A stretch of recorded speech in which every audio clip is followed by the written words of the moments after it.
오늘 우리가 함께 볼 하나님의 말씀 시편 65편 1절부터 13절까지의 말씀입니다.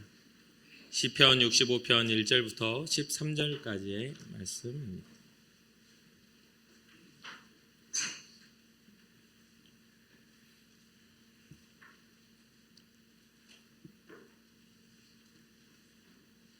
시편 65편 1절부터 13절까지 한 절 한 절 교독하고 마지막 절은 함께 읽겠습니다. 하나님이여, 찬송이 시온에서 주를 기다려오며 사람이 소원을 주께 이행하리이다.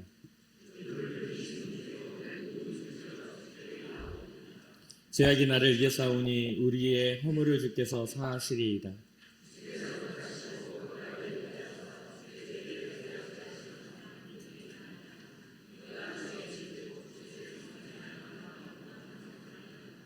우리 구원의 하나님이시여, 땅의 모든 끝과 먼 바다에 있는 자가 의지할 주께서 의를 따라 어미하신 일로 우리에게 응답하시리이다.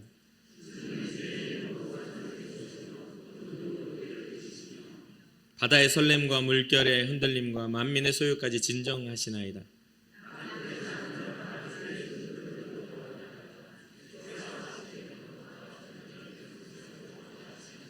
땅을 돌보사 물을 대어 심히 윤택하게 하시며 하나님의 강에 물이 가득하게 하시고 이같이 땅을 예비하신 후에 그들에게 곡식을 주시나이다.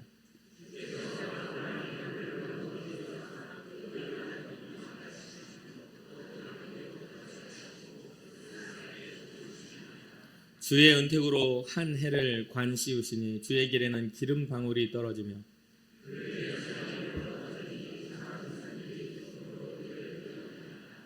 초장은 양떼로 옷 입었고 골짜기는 곡식으로 덮였으니 그들이 다 즐거이 외치고 또 노래하나이다. 아멘. 시편의 찬양시 중에 한 편인 이 시편 65편을 우리가 함께 살펴보려고 합니다. 이 찬양은 장막절에 불려졌던 감사 예배 시입니다. 장막절은 이집트에서 탈출한 이스라엘 백성들이 광야에서 장막을 치고 살았던 그런 때를 기념하여 이 장막절을 지키는 이스라엘의 어찌 보면 추수감사절, 감사절의 절기이기도 합니다. 근데 오늘은 우리가 맥추감사절이죠. 보리를 거두는 그런 맥추감사절인데 같은 감사의 그런 결을 가지고 우리가 함께 이 말씀을 보려고 합니다. 하나님이 백성의 죄를 용서하시고 구원하심과 함께 삶의 풍요도 베풀어 주셨다라는 것을 이 시편 65편은 이야기합니다.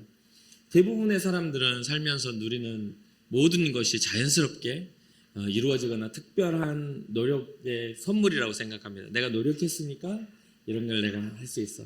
그리고 때로는 부모님을 금수저, 은수저, 흙수저 이런 이야기하는 것처럼 자연스럽게 이루어진 하나님의 특별한 은혜인데도 그게 당연한 것으로 받아들이죠. 이 은혜를 깨닫지 못하는 사람들은 하나님을 잘 인정하지 않습니다. 또 하나님을 잘 의지하려고도 잘 안 하죠.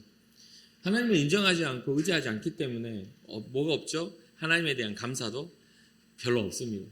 그러니 항상 이 하나님 앞에 선포되어진 이 말씀이 항상 의문이 되고 믿어지지 않고 또 왜? 라는 그런 질문들과 물음표가 자꾸 생겨나게 되죠. 그러나 이 모든 누리는 것들이 당연한 것이 아니라 주의 은혜라는 것을 알게 된다면 우리는 감사할 수 있고 찬양할 수 있고 하나님을 온전히 신뢰할 수 있게 되는 것이죠. 다윗은 많은 걸 가진 사람입니다. 왕이 되었고 또 권세가 있고 권력이 있었고 부가 있었습니다. 그러나 다윗은 이 모든 것들이 당연한 거라고 여기지 않았습니다. 이 모든 것이 하나님으로부터 온 것이다 라고 믿었습니다. 그렇게 다윗의 찬양에는 하나님을 향한 경배와 하나님을 향한 감사와 하나님을 향한 기쁨이, 하나님과 함께하는 그 기쁨이 담겨 있는 것을 보게 되죠. 본시는 세 단락으로 구분이 됩니다. 1절부터 4절까지 기도를 들으시고 죄를 용서하시는 시온의 하나님에 대한 찬양, 5절부터 8절까지가 창조의 역사 가운데서 구원을 하시는 하나님에 대한 찬양, 9절부터 13절까지가 모든 것을 주관하시며 풍성한 곡식을, 풍성함을 주시는 하나님에 대한 찬양으로 이 세 단락의 찬양을 하고 있습니다. 그럼 첫 번째로 기도를 들으시고 죄를 용서하시는 시온의 하나님에 대한 찬양을 우리가 살펴본다면 여기에서 1절부터 4절까지 중심이 되는 단어는 시온과 주의 집과 주의 성전이라고 볼 수 있습니다. 이 다윗은 이 시온에 대한 이야기를 하면서 주의 집, 주의 성전을 말하는데요. 이때 당시에 예루살렘 성전이 지어져 있을 때인가요? 아닙니다. 아직 하나님의 성전이 지어지지 않아서 다윗은 이 하나님의 성전에 대한 갈망이 있었습니다.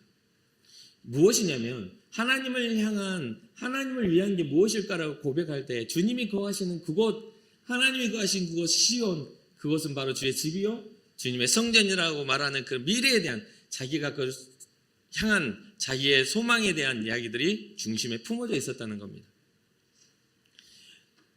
이스라엘 백성에게는 시온은 예루살렘 성지를 가리키고 있습니다. 이 역사상으로 보면요. 근데 이 다윗이 말하고 있는 이 시온은 아직 예루살렘 성전이 지어지지 않은 상황인 것이죠. 그러니 우리는 가끔 우리의 삶의 신앙의 확증들이 완료된 것이라고 생각하는 착각을 합니다. 뭔가 우리의 소망이 완료되고 우리가 성취할 기도의 제목들이 응답받으면 그게 완료라고 생각을 해요. 그런데 이 다윗은 어떻습니까? 미래를 보죠. 삶의 어떤 결과, 지금의 완성이 아닌 미래를 향하여 그 소망을 가지고 있습니다. 이게 바로 주님의 성전이요 주님이 거하시는 곳, 바로 시온이라고 이야기합니다. 우리의 신앙의 여정도 마찬가지겠죠. 지금 현재에 있는 곳에서 우리는 머무를 것이 아니라 우리의 소망이 미래에 이루어질 일들에 대한, 하나님이 이루실 하나님의 나라에 대한 소망을 가져야만 됩니다. 그래서 우리는 우리의 기도가 정말 하나님의 영광을 나타내며 그때 하나님의 온전하심이 우리에게 온전히 이루어질 때를 바라보며 우리는 기도해야 돼요. 그런데 어떻습니까? 우리의 인생의 여정은 자꾸만 어떻게 돼요? 죄악과 싸워서 질 수밖에 없는 인생입니다. 그러니까 다윗도 완전하고 그 명예와 권세와 모든 것들이 완전했지만 이 죄와 대면했을 때 처절하게 지고 말죠. 어떤 때입니까? 밧세바를 범하고 그의 남편을 죽게 살인교사했던 그런 시간들.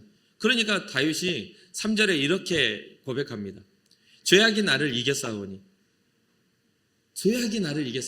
우리는 죄와 싸우면요 쉽게 집니다. 이 유혹과 쉽게 져요. 그렇게 이겼다고 하면서 또 민족의 우리의 허물을 주께서 사하신다는 개인의 죄뿐만 아니라 왕이 흐트러지면 그 나라도 흐트러지게 되는 거잖아요. 이때 당시 특히나 그랬던 것처럼. 그러니까 이 다윗의 이런 범죄가, 크나큰 범죄가 이 나라를 위태롭게 만들 때 우리의 모든 죄, 우리의 모든 것 사시는 이 모든 것들은 하나님의 손에 달렸습니다라고 이야기하는 것이죠. 주님 앞에 엎드려 자기의 죄가를 알고 다윗은 눈물로 하나님 앞에 회개한 인물입니다. 모든 삶의 주체가 하나님께 있음을 고백하며 용서를 구했죠. 그러면서 4절에 은혜에 대해서 이렇게 표현합니다. 이 말씀을 보면서 제가 되게 가슴이 설레는 말씀이기도 합니다. 주께서 택하시고 가까이 오게 하사라는 이 말.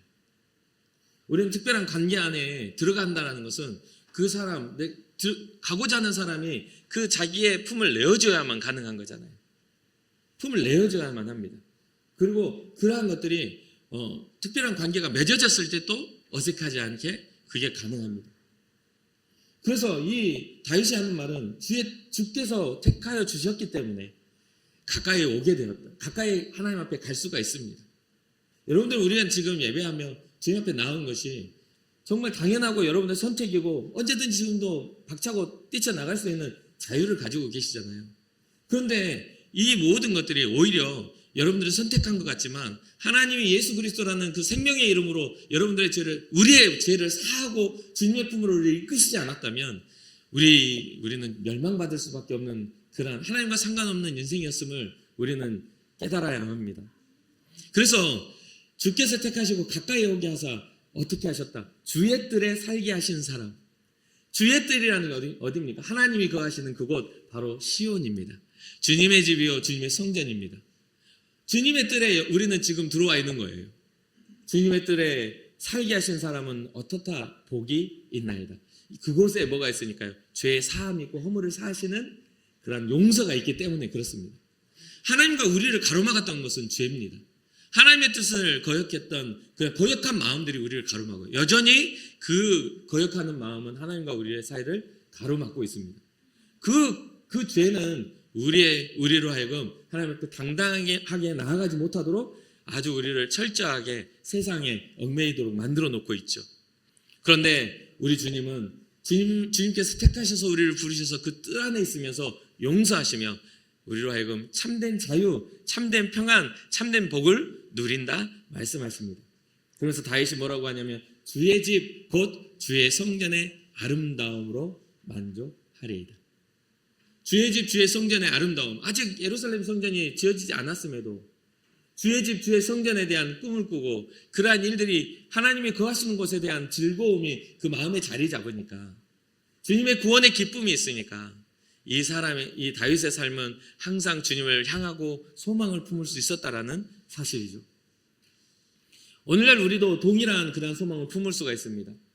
이 이후에 이스라엘의 역사 속에 예루살렘 성전이 지어지고 그것이 하나님이 거하시는 곳이라고 지칭되어지지만 성경은 이 땅에서 이루어지는 그러한 성전이 아닌 영원한 하나님의 나라에 대한 것을 선포하고 있습니다. 히브리서 12장 22절 보면 그러나 너희가 이른 곳은 시온산과 살아계신 하나님의 도성인 하늘의 예루살렘이라. 하늘의 성 예루살렘에 우리는 그곳을 향하여 우리는 나아가고 있는 것이죠. 그리고 그러한 모형이 예수 그리스도로 세워진 바로 이 땅 우리가 앉아있는 이 교회가 되는 줄 믿으시기 바랍니다. 다윗의 신앙은 하나님의 예루살렘, 다윗이 말하는 하나님의 예루살렘은 그 시온 산에 있었습니다. 다윗은 하나님의 구원을 바랬고 또 경험했고 또 감사의 노래를 부를 수 있었던 것은 바로 이러한 소망이 있기 때문에 가능한 일이죠. 세상의 모든 명예나 영광보다도 하나님의 성전을 사모하여서 주의 집 곧 주의 성전의 아름다움으로 자기는 만족한다고 그런 신앙의 고백을 할 수 있었습니다. 다윗은 여기에서 머물지 않고 예루살렘 성전을 짓기 위해서 그것에 필요한 모든 것을 자기의 삶을 통해서 준비해 나갑니다.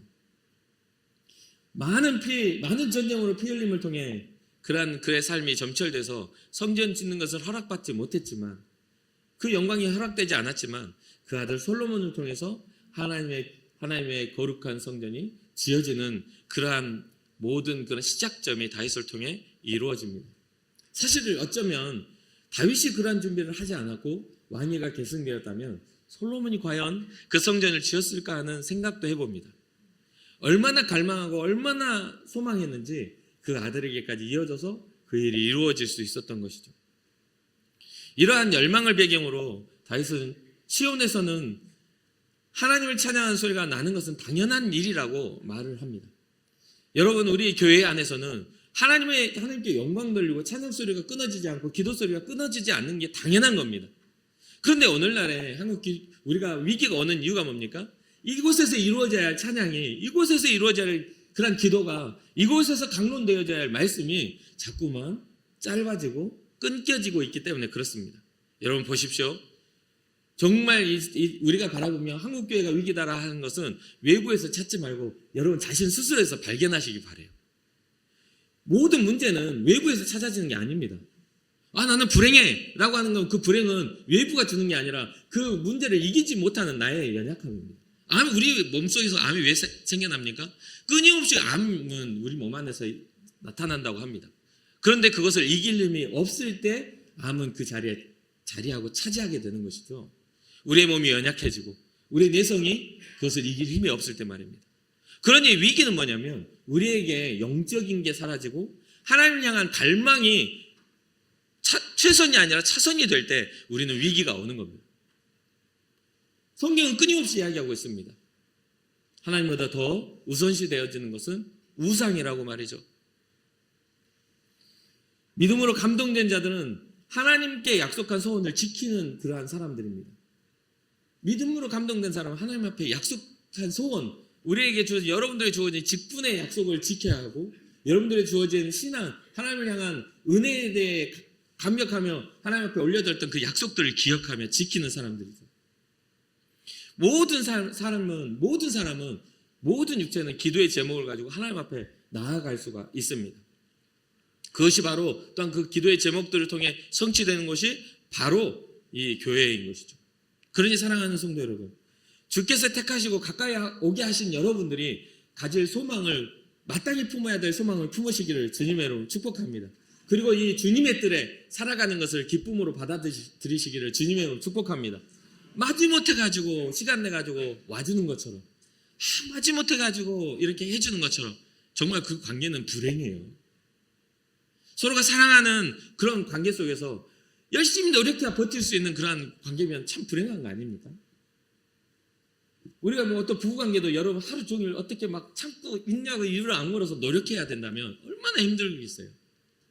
그것은 당연한 것, 당연한 자리를 차지하고 우리가 이렇게 살아가는 것이 당연한 거라고 생각하는 그런 관계가 행복을 주는 거잖아요. 그것은 어느 한편의 행복이 아닙니다. 한편의 노력이 아닙니다. 서로가 노력하여 서로가 그것을 이루어가는 것이죠. 그러면서 두 번째, 이 다윗은 창조의 역사 가운데서 구원의 하나님에 대한 이야기를 합니다. 하나님께 나아갈 수 있는 사람은 이끄심을 받은 사람, 주님께서 택하신 사람이라고 말씀드렸죠. 그런데 이러한 사람이 나아가는 그 하나님에 대해서 우리는 인식해야 합니다. 그 하나님은 창조자 하나님이시라는 거예요. 가벼이 여기고 쉽게 여기고 그냥 아무렇지도 않게 그냥 대면하고 보이지 않으니까 함부로 하고 떠나갈 하나님이 아니라 그분은 땅끝에서라도 자신을 경외하는 자들을 찾으시고 부르시고 복 주시는 하나님이시라는 것을 잊지 말아야 되는 것이죠. 하나님은 그를 찾는 모든 사람들의 구원자가 되십니다. 땅끝 먼 바다 모든 사람이 주님을 의지할 때 하나님은 응답하신다. 다윗은 노래하고 있죠. 5절부터 제가 잠깐 읽어드립니다. 우리 구원의 하나님이시여 땅의 모든 끝과 먼 바다에 있는 자가 의지할 주께서 의를 따라 어미하신 일로 우리에게 응답하시리이다. 주는 주의 힘으로 산을 세우시며 권능으로 띠를 띠시며 바다의 설렘과 물결의 흔들림과 만민의 소요까지 진정하시나이다. 믿으십니까? 여기에 저는 신앙의 시작이 있다고 저는 믿습니다. 하나님을 창조주, 나의 삶의 주권자로 인정할 때 신앙은 시작됩니다. 그냥 와서 구경하는 것은 신앙이 아닙니다. 그냥 구경꾼에 불과해요. 어떤 행사에 참여한다고 해서 참여의 주체자가 되는 게 아니잖아요. 그 집에 들어갔다고 해가지고 그 집안의 소유권자가 되는 게 아니잖아요. 들어갔는데 그 집의 주인이 내 아버지야. 들어갔는데 그 집이 나의 친척이고 친척이어도 내 소유는 아니겠죠. 나에게 상속할 수 있는 권리와 그런 것들을 가진 자가 소유권자일 때 우리는 그 소유를 주장할 수가 있습니다. 이곳은 우리는 자녀된 권세로 들어와야 할 곳입니다. 우리의 예배는 하나님 앞에 단순하게 구경꾼의 예배가 아니라 구원받은 자의 감격과 기쁨으로 드려야 할 예배의 처소입니다. 그러니까 사랑하는 성도 여러분, 여러분들의 신앙의 시작이 나를 만드시니 창조주를 인정하고 내게 있는 주권이 주님께 이양되는 그런 은혜가 있기를 주님의 이름으로 축복합니다. 그 주님은 주의 힘으로 산을 세우셨습니다.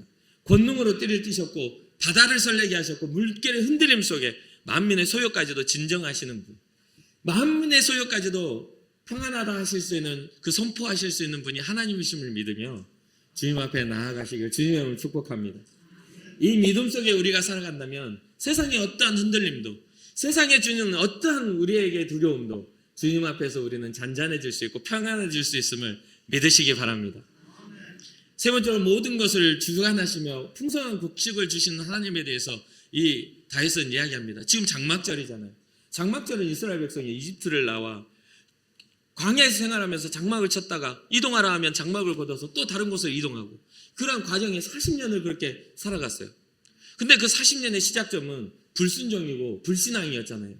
가나안 앞에서 그들의 12명의 정탐꾼 속에서 10명의 정탐꾼의 이야기를 듣고 원망하며 모세와 하나님을 거역했던 그러한 것들이 그 한 번의 결정이 너희들은 들어가지 못해 라고 하면서 40년의 광야를 배회했어야 할 그 어떤 그러한 불신앙이 주어진 것이지 않습니까? 그런데 그 40년을 이들이 어떻게 살았습니까? 그들이 농사를 지었습니까? 아니면 뭔가 우물을 팠습니까?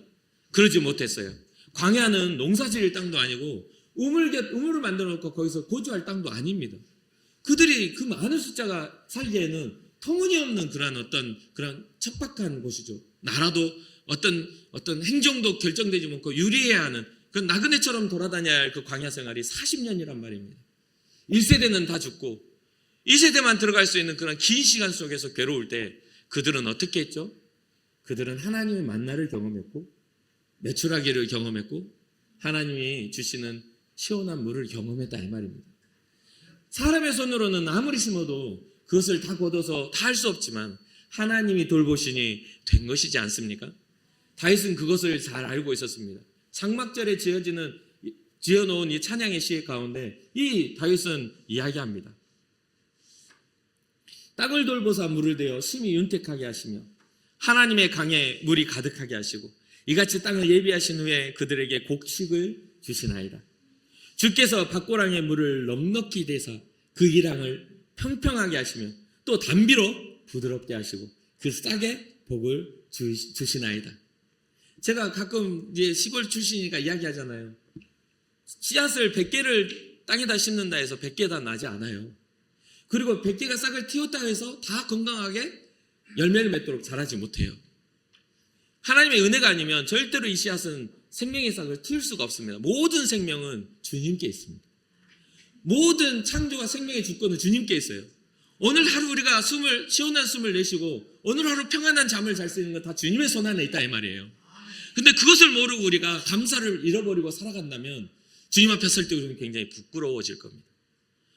주님 앞에 잘 서면 좋죠.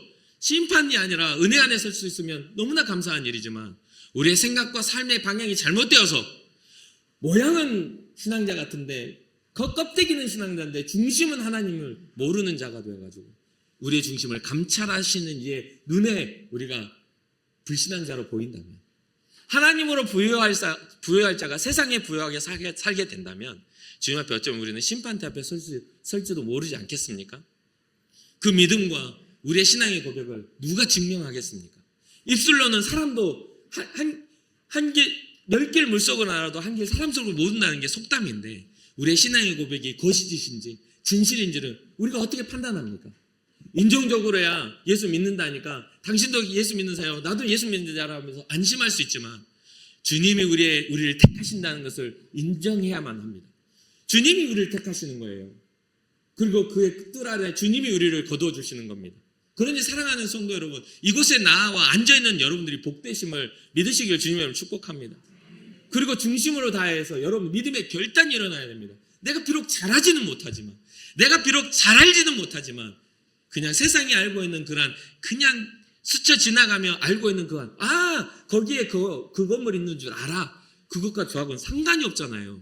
소유도 아니고 관계도 없는 그거 알아봤자 뭐 하겠습니까? 그러니까 금곡교에 나와가지고 저기 손님 거기 그 주소에 거기 오거리 옆에 있는 그 교회 알아. 나 거기 가본 적 있어. 이거랑 거기가 나의 아버지의 집이야. 내가 지금은 삶의 힘겨움 속에 내가 지금은 세상 속에서 몸부림치고 살고 있지만 그곳에 나의 본향이 있고 그곳에 나의 주님이 계셔 라고 하는 하늘의 도성 예루살렘에 대한 그런 개념들을 우리가 가지고 살아야 된다 이 말입니다. 그런 마음으로 어디에 있든지 우리는 신앙자가 되어 예수 그리스도의 이름을 부를 수 있는 위기 가운데 왔을 때 아이고 나 죽네 나는 못 살겠네 하는 것이 아니라 주여 나를 구원하시옵소서. 어떤 상황 속에서도 신앙의 고백을 할 수 있는 그 중심이 있어야 되는데 그런 중심이 없으니 세상에서 삶을 살다가 누군가를 만나서 교회에 대해서 손가락질하면 그러게 말이요 나도 그렇게 생각해. 우리 교회도 막 그런 것 같아. 우리 목사님도 이상한 것 같고 교회 보니까 권사님들도 보통 이빨이 센 거 아니요. 한 번 물었다 하면은 아주 뼈 부러지도록 물어가지고 서로 원수되더만 이렇게 이야기하면서 교회의 적처럼 살지 말라 이 말이에요. 남의 집 이야기하듯이 남의 집 흉보듯이 살지 말란 이야기예요. 가끔 와도 내 본향 가끔 명절 돼서 우리 집 가는데 어색하게 찾아가는 사람이 어디 있어요? 들어가면서 아버지하고 들어가지 여기가 우리 집인가? 주님의 나라 주님의 주소는요 비밀번호도 안 바뀌고 이사도 안 가요. 꼴 보기 싫어서 자기 자식한테 이사 간다 말도 않고 이사해버리는 그런 주님이 아니잖아요 말이에요. 네? 우리는 예수 그리스도의 이름을 부르는 순간 우리는 하늘의 도성 예루살렘을 향한 우리의 온전한 비밀번호가 예수 그리스도의 보이름을 믿고 사는 사람들이야 이 말입니다. 아무리 삶이 우리를 괴롭게 만든다 할지라도 불신앙자처럼 행동하지 말라 해야지. 우리는 하나님의 풍요를 따라 살아가는 사람들이니까. 세상 사람들은 자기가 심고 자기가 거두는 것에 열심을 다해서 전부인 건 알지만 우리는 은혜로 심고 믿음으로 거두는 사람들이니까 아무리 격한 괴로움이 와도 하나님을 향한 소망을 품은 사람들이니까. 그래서 모든 세계는 하나님의 놀라운 창조의 솜씨를 자랑하고 있다라고 이야기합니다. 하나님이 만드신 모든 만물은 우리에게 경외감을 주죠. 그것을 조율하시는 하나님으로 인해서 놀라우신 하나님을 즐거워할 수 있는 그러한 놀라운 비밀을 우리에게 가르쳐 줍니다. 하나님은 아침이 되는 것과 저녁이 되는 것을 우리에게 즐거워하게 하신다고 말합니다. 우리의 생명을 연장하시고 우리가 호흡하게 하시고 우리가 하나님의 은혜 가운데 거하고 있음이 우리의 생명의 연장이기 때문에 그렇죠. 사랑하는 성도 여러분, 요즘 우리나라가 정말 저출산으로 인해 어려움을 겪고 있는 것 분명히 아실 겁니다. 하지만 생명의 가치와 소중함을 아는 사람들이라면 이 출산하는 것과 풍요로움이 이게 노력으로 되는 게 아니라는 것, 단순한 노력으로 되는 게 아니라 시대도 잘 만나야 되고 하나님의 전적인 은혜가 있어야 된다는 걸 우리는 잘 알고 있습니다. 아무리 노력해도 주님이 허락하시지 않으면 성경은 말해요. 생명은 태어나지 않습니다.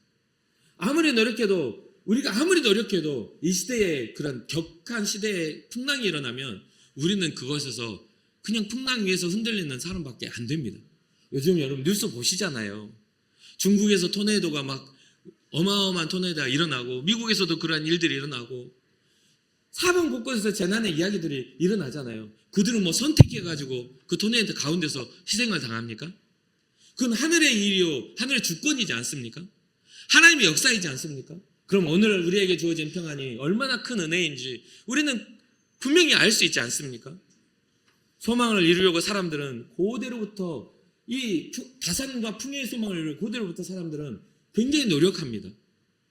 오늘날에 와서야 출산하는 것이 우리나라가 이렇게 됐지 이전에는 너무 많이 나가지고 산하 제한 정책 한 거 아닙니까? 그런데 이 인구가 절벽이 되고 문화가 상실하고 이 지금 우리나라의 그 모든 것들이 이제는 어떻게 절벽이라고 하면서 이제 한 그 민족이 사라지는 시대까지 온 거지 않습니까? 이제 이대로 가면 우리나라 사람들은 이제 사라집니다. 그리고 이제 뭐죠? 외부에서 이민자를 받거나 이제 다문화가 될 수밖에 없는 그런 위기 가운데 우리는 있는 것이죠. 그런데 이러한 모든 것들이 다산이 되고 풍요롭게 하기 위해서 우상을 만들었던 게 인류의 역사입니다. 수많은 우상들은요, 나 잘 좀 살게 해주세요. 나 큰 문제 일으키지 않고 정말 평안하게 살게 해주세요. 대부분 우상이 다 그렇습니다. 부자 되고 싶고 평안하고 싶고 건강하고 싶고 아무런 문제 없고 싶고 그래서 비나이다 하고 진짜 정성껏 내 아들 좀 잘 살려주세요 비나이다 하고 그리고 집에 들어가면 부적 붙여놓고 거기서 나갈 때 보고 들어올 때 보고 하면서 부적 붙여놓으면서 입춘대길 그러면서 그거 붙여놓으면 애군 너 떠나간다고 다 그런 거 아닙니까? 근데 성경은 말하죠. 진짜 생사화복을 결정하시는 이는 창조주시라고. 너희가 만들어놓고 은금으로 만들어놓은 그러한 존재가 아니라 세상의 은혜의 법칙, 너희의 눈으로는 볼 수 없지만 은혜의 법칙을 가지고 세상을 운행하시는 그 하나님이시라고. 잘 생각해 보십시오. 개미가 우리를 쳐다볼 수 있겠습니까? 인식합니까? 인식을 못하니까 발등거리 위에, 손 위에 이런 데 타고 다니고 있죠. 그 개미가 다니면서 아이고 사람 냄새는 좋다고 다니겠어요? 어림없는 이야기죠. 개미의 지능 수준으로는 알 수가 없는 거죠. 사람이 마찬가지입니다. 하나님 우리의 수준으로 하나님을 어떻게 그 거대하신 우주보다 크신 하나님을 쳐다보고 그분을 대면하냐 이 말이에요. 그런데 그러한 부분들을 알게 하시려고 자기 아들을 인간의 몸에 입혀 우리에게 나타내 보이신 거 아닙니까? 하나님 우리에게 가장 말씀하고 싶었던 내가 너희를 사랑해라고 그 사랑의 그런 증명을 위하여 확증하시기 위하여 우리 주님을 보내신 거 아닙니까? 우리가 우리의 눈으로는 하나님을 발견하지 못하니까 오늘 우리는 하루를 살면서 우리는 우리 발 앞에 걸어다니는 것도 제대로 몰라서 넘어지는 인생입니다. 뭐 잘못하다가 머리 찌고 뭐 잘못하다가 무릎 찌고 뭐 잘못하다가 팔 찌고 해가지고 아파가지고 비비고 있는 게 인생이에요. 안 그래 보셨다고요? 나이가 들고 세월이 흐르면 우리의 삶의 가능성들이 좁아지는 것을 여러분 깨닫게 될 것입니다. 그럴 때마다 우리는 우리의 삶의 의미를 다시 한번 생각할 수밖에 없죠. 우상은 만든 자의 소망의 산물이죠. 거기에는 참 생명이 없습니다. 거기에는 참 능력이 없습니다. 오히려 악한 자의 역사가 그 안에 있어서 우리를 유혹하고 우리를 넘어지게 만들겠죠. 선지자 이사야는 이런 우상을 가득 만들고 섬기는 타락한 이스라엘 그 세상 사람들을 향해 이렇게 이야기합니다. 그 땅에는 우상도 가득하므로 그들이 자기 손으로 짓고 자기 손가락으로 만든 것을 경배하여 천한 자도 절하며 귀한 자도 굴복하오니 그들을 용서하지 마옵소서. 너무 어리석게 되니까 진리를 알아보지 못합니다. 천한 자든 귀한 자든 지식인이든 무식한 자든 영적이지 못하니까 모릅니다. 그 가치를 몰라요. 세상에서 잠시 잠깐 잘 되는 것이 최고인 줄 아는 거죠. 또한 시편 115편과 135편에 유사하게 이런 내용이 기록됩니다. 115편을 제가 읽어드릴게요. 그들의 우상은 은과 금이요 사람이 손으로 만든 것이라. 입이 있어도 말하지 못하며 눈이 있어도 보지 못하며 귀가 있어도 듣지 못하며 코가 있어도 냄새 맡지 못하며 손이 있어도 만지지 못하며 발이 있어도 걷지 못하며 목구멍이 있어도 작은 소리조차 내지 못하느니라. 우상들을 만드는 자들과 그것을 의지하는 자들이 다 그와 같으리로다. 나중에 주님 앞에 서면 이 우상 섬겼던 것처럼 입이 있어도 주님 앞에 뭔 말을 못합니다. 그 낯으로 어떻게 주님을 대면합니까? 창조주 앞에 갔을 때 우리는 미련하여 영적으로 미련하여 주님을 알지 못했다. 그때 가서 후회한들 무슨 소용입니까? 사랑하는 성도 여러분, 우리가 만들어 놓은 그런 우상들, 우리의 삶 속에 이런 은과 금과 만드는 것뿐만 아니라 자녀의 우상, 물질의 우상, 우리의 사상의 우상, 세상에서 주어지는 하나님 아닌 다른 것들을 세워놓고 그게 옳다라고 여겨주고 그 길을 가는 우상들을 우리는 버려야 하는 것이죠. 우리에게 주시는 모든 풍성한 은혜가 하나님의 은혜임을 깨달아 하시기를 주님의 이름으로 축복합니다. 하나님은 택하신 그 자녀들에게 풍성한 것으로 응답하십니다. 끝으로 하나님 없이 되는 것은 없습니다. 우리가 누리는 은혜의 작은 것 하나도 주의 사랑이 담겨 있습니다. 그냥 단순한 게 아니라 주의 사랑이 담겨 있는 것이죠. 제가 종종 말씀드리는 것들을 꼭 기억해 보시기 바랍니다. 하나님은 우리의 것을 빼앗아 가시는 분이 아닙니다. 우리에게 오히려 복을 주시고 복 주셔서 하나님의 백성다운 삶을 살아라고 말씀해 주시는 분임을 잊지 마시기 바랍니다. 하나님의 세계는 빈틈이 없습니다. 우리가 보기에는 하나님은 개입하시지 않는 것 같고 우리의 인생의 인간사 불행을 그냥 내버려 두는 방임처럼 보이지만 하나님의 그런 모든 세계는 빈틈이 없어요. 모든 우주 은행과 삶의 법칙은 하나님의 그런 은혜 가운데서 이렇게 진행되어지는 모든 것들입니다. 하나님은 빈틈이 없으시지만 우리가 빈틈이 있습니다.